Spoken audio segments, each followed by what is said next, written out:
ويل للمطففين الذين إذا اكتالوا على الناس يستوفون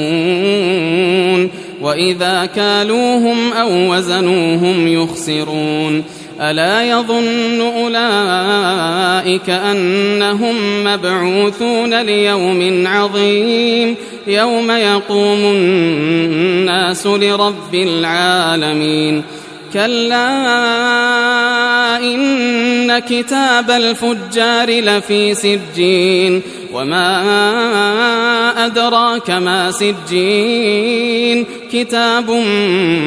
مرقوم ويل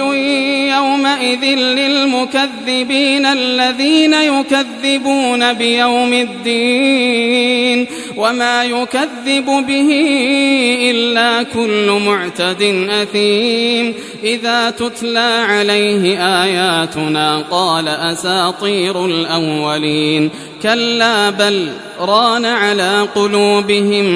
ما كانوا يكسبون كلا إنهم عن ربهم يومئذ لمحجوبون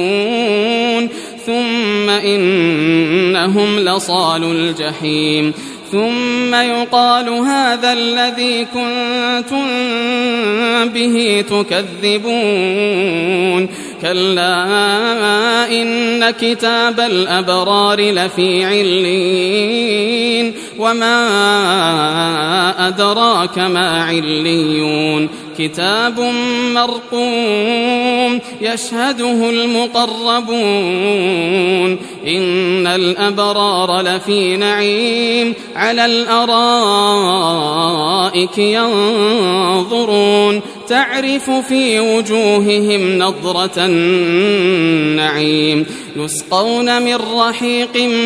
مختوم ختامه مسك وفي ذلك فليتنافس المتنافسون ومزاجه من تسنيم عينا يشرب بها المقربون إن الذين أجرموا كانوا من الذين آمنوا يضحكون وإذا مروا بهم يتغامزون وإذا انقلبوا إلى أهلهم انقلبوا فكهين وإذا رأوهم قالوا إن هؤلاء لضالون وما أرسلوا عليهم حافظين فاليوم الذين آمنوا من الكفار يضحكون على الأرائك ينظرون هل ثوب الكفار ما كانوا يفعلون